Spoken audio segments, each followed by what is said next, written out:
Welcome to our first Epiphany program. I'm Carl Byrne, the organist here at St. John's Lutheran Church in Lombard, Illinois. I'm joined by my two colleagues, the organist Paul Frazee and videographer and film editor Rick Schultz. The story of Epiphany, as you probably well know, is told in the Gospel of Matthew chapter 2, verses 1 through 12. Over the centuries, the Epiphany had many varying traditions depending upon what kind of Christian you were. The Western Church, including Lutherans and Catholics and Episcopalians and Methodists and others, celebrates Epiphany on January 6th and has done so since 361 AD, a long time ago. The Western Church, like ours, shares four main hymns or carols that have been part of this tradition mostly in the last 200 years. These four hymns or carols are As with Gladness Men of Old by William C. Dix. We sang that hymn in worship this past Sunday. It was written in 1860s in response to many legends that had grown up surrounding the Magi. A second familiar Epiphany carol frequently sung here at St. John's is Songs of Thankfulness and Praise, written by Christopher Woodworth. The third frequently sung carol is We Three Kings by Reverend John Henry Hopkins Jr., who was an Episcopal priest at a church and at a seminary in New York City. We will sing that carol this coming Sunday. A fourth Epiphany carol with a long and varied and interesting history, really weird history, is in the English carol, The First Noel. That carol became kind of standardized in the 19th century like the other three. In 5 stanzas, that carol, pretty well tells the story of Epiphany. The second stanza tells of the shining star in the east. The third stanza tells of the 3 wise men coming from country afar to seek for a king that was their intent. You probably have heard or know the rest of the words of this popular carol. It is not in our hymnal, but in the first selection I'm going to play, it is based on that carol. The arrangement I will be playing is by Christopher Uline, whose music we have heard played before in this series.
Our second selection for today is an arrangement of the song Songs of Thankfulness and Praise.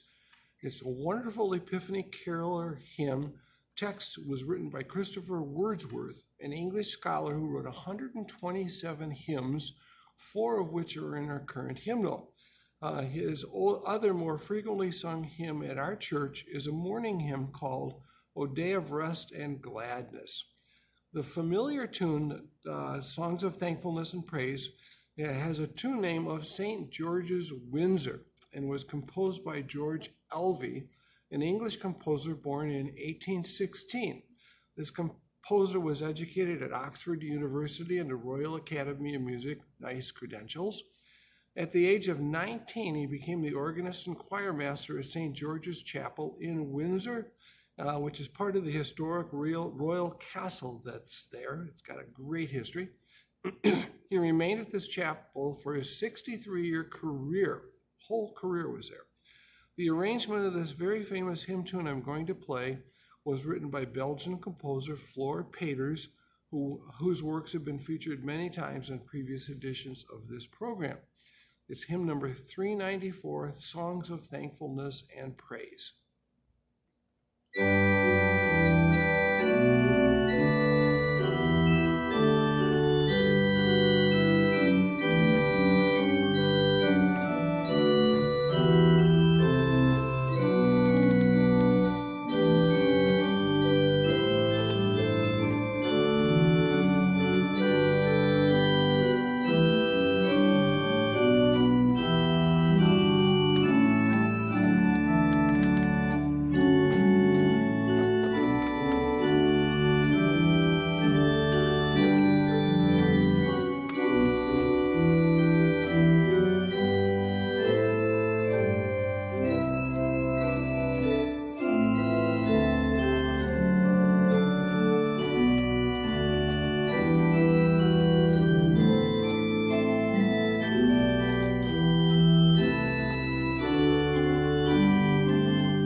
Our third piece today is a kind of bridge piece, as the hymnal editors included this tune in both the Christmas and Epiphany sections of the hymnal, the tune.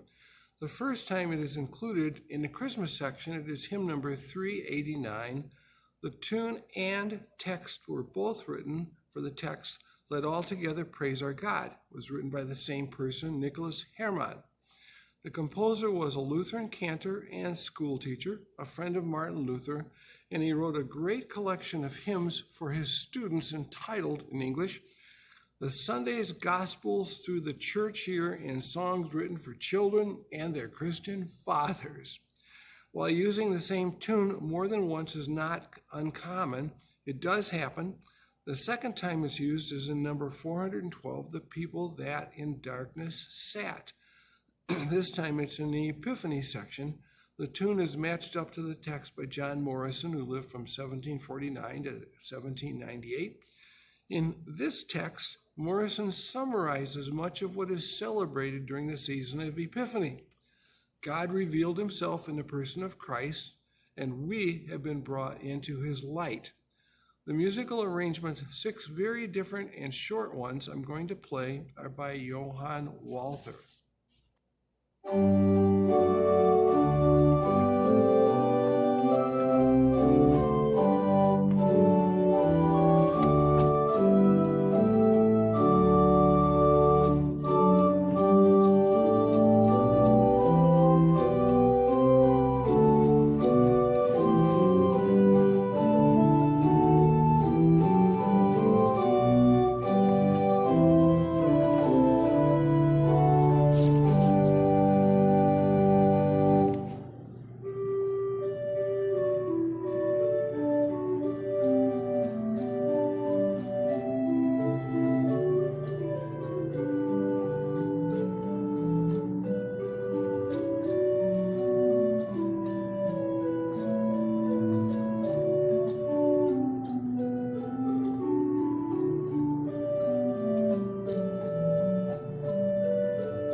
will be playing our next two pieces. The first one is an arrangement of Brightest and Best of the Morning Stars, number 400, arranged by G. Winston Kassler. And then he will play number 395, How Brightly Shines the Morning Star. This piece will be our theme song for the next few weeks during Epiphany. This hymn and carol have the nickname of being the Queen of Chorales. The chorale is very popular, both the text and tune. It was written by Philip Nicolai. In fact, the tune is so popular and so well loved, it has been included in our hymnal 5 different times, the tune. In our hymnal, 5 hymn tunes have been included 4 times, but this one has been included 5 times and takes the record.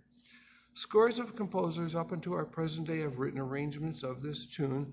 This particular arrangement is by the German composer Dietrich Buxtehude. So first we're going to hear Brightest and Best, the Stars of the Morning, and then How Brightly Shines the Morning Star.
Like many of our Lutheran chorales or hymns, many composers have written their variation or variations, like you just heard, on some of their favorite hymn tunes. That includes the text of this hymn, number 402, The Only Son from Heaven. I will be playing two variations. The first one is by George Philippe Telemann, who wrote a very ornamented left-hand version with the melodies with my right hand. Then I will play a favorite of mine by Johann Walther, the composer who wrote 132 chorale preludes. Few composers have written that many.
Our next piece is number 395 in our hymnal, is a different arrangement of the Queen of Chorales, O Morning Star, How Fair and Bright.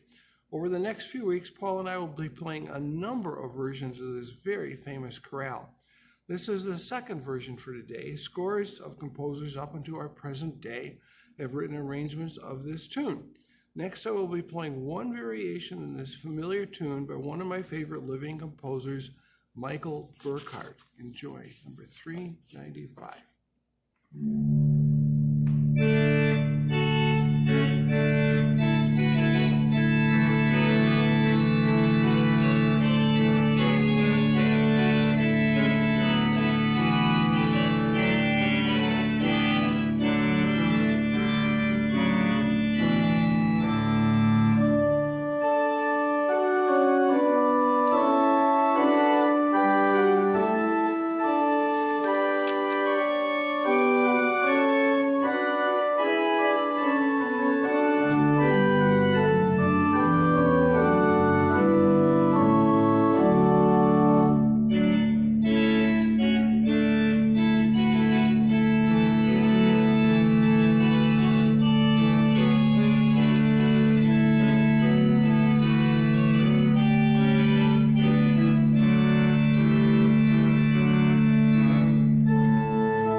finally, Paul will be playing two wonderful pieces.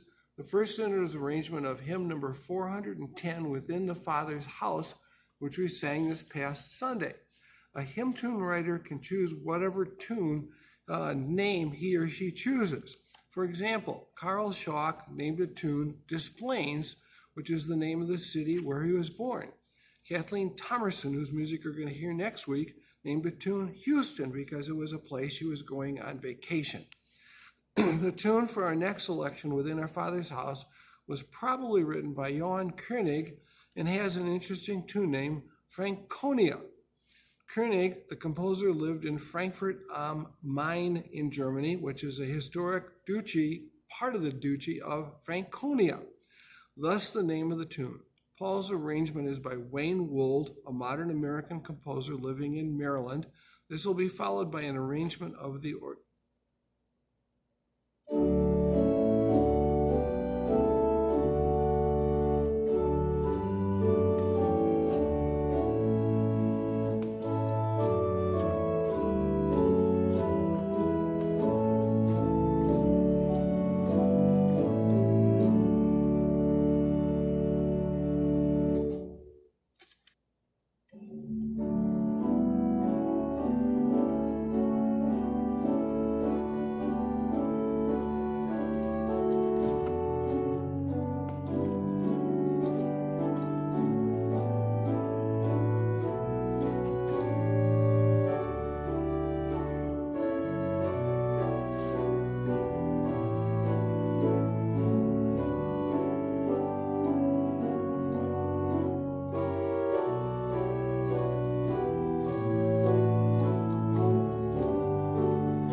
We hope this week's program has brought comfort and joy into your lives.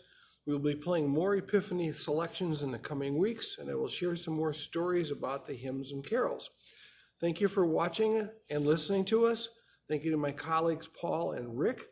If you have any suggestions or questions or ideas, please contact me, Carl Brun, on my cell phone at 630-707-7655, or send me an email at carl.saint.johns@gmail.com. Blessings on your week. Happy Epiphany.